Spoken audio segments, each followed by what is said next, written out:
అందరికీ నమస్కారం. నా పేరు నాగేందర్. నేను ఉస్మాన్ యూనివర్సిటీలో చదువుతున్న పొలిటికల్ సైన్స్ చదువుతున్న స్టూడెంట్ని.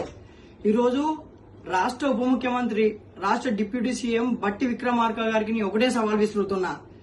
సార్ విక్రమార్క గారు, మీరు రండి, యూనివర్సిటీకి మిమ్మల్ని మేము స్వాగతిస్తున్నాం.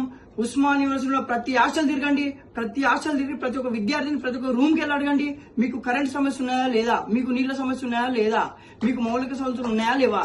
మెయిన్ గా మీరు కరెంట్ గురించి అడగండి వచ్చి. మీరు ఎక్కడ నుండి ప్రెస్ మీట్ పెట్టడం కాదు. బట్టి గారు, ఉప ముఖ్యమంత్రి గారు, నిజంగా ఈ రోజు ఒక విద్యార్థిగా, ఉస్మాన్ యూనివర్సిటీ హాస్టల్లో ఉండే విద్యార్థిగా నేను మీకు సవాల్ విసురుతున్నాను ఈ రోజు.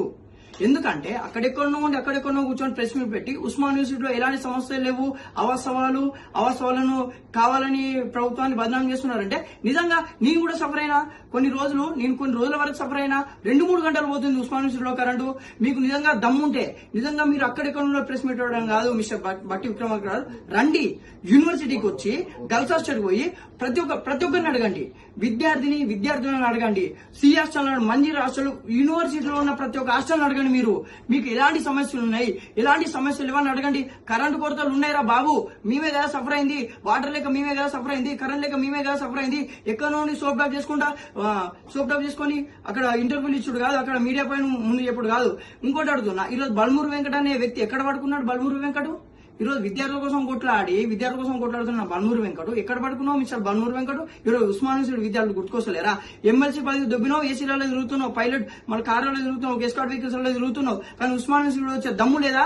ఈరోజు ఉస్మాన్ యూనివర్సిటీకి మీకు నిజంగా దమ్ముంటే, కాంగ్రెస్ నాయకులకు నిజంగా దమ్ముంటే రండి, వచ్చి ఇక్కడ ఉన్న సమస్యలను నిలిచండి, ఇక్కడ పరిష్కారం చూపండి. నిజంగా ఇక్కడ వాటర్ సమస్య ఉన్నాయా లేదా, నీళ్ళ సమస్య ఉన్నాయా లేదా, కరెంట్ సమస్య ఉన్నాయా లేదా అని అట్లా మాట్లాడి మీరు వచ్చి ఎక్కడో నుండి సొల్లు కబుర్లు ఎప్పుడు కాదు. ఖబర్దార్. ఈరోజు కాంగ్రెస్ నాయకులను నేను ఖబర్దార్ అంటున్నా. ఎందుకు హెచ్చరిస్తున్నా? ఉస్మాన్ యూనివర్సిటీ విద్యార్థులను హెచ్చరిస్తున్నా. మీరు వచ్చి మా బాధలు పరిష్కరించండి, మా బాధలు తెలుసుకోండి. ఇక్కడ బాధలు ఉన్నాయి రా బాబు, మీరు అక్కడ కూర్చొని ప్రెస్ మీట్లు ఇచ్చుడు కాదు. ఇక్కడ కరెంట్ పోతుంది, నీళ్లు లేవు. ఈరోజు అమ్మాయిలకు, ఈరోజు రాష్ట్రంలో ఈరోజు బట్టి విక్రమార్క గారి ఇంట్లో కూడా అమ్మాయిలు ఉంటారు, ఈరోజు రాష్ట్రంలో కాంగ్రెస్ నాయకుల ఇంట్లో కూడా అమ్మాయిలు ఉంటారు, ఆడపడుచులు ఉంటారు. ఈరోజు వాటర్ లేకుంటే అమ్మాయిలు ఎలాంటి ప్రాబ్లమ్స్, ఎంత సఫర్ అవుతారో ఈరోజు ప్రతి ఒక్కరు తెలుసు. ఈరోజు మన తెలంగాణ రాష్ట్రంలో ప్రతి ఒక్కరు ఆడపడుచులకు అందరికీ తెలుసు. అంటే అమ్మాయిల వసతి గృహంలో వాటర్ లేకుంటే, కరెంట్ లేకుంటే వాళ్ళు ఎలా నివసిస్తారు వసతి గృహాలలో?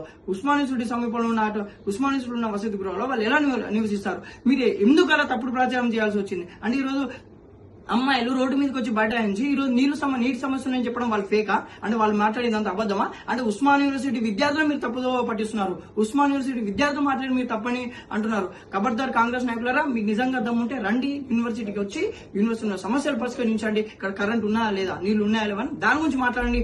ఎక్కడ ఉండి సొల్లు కబుర్లు ఇప్పుడు కాదు.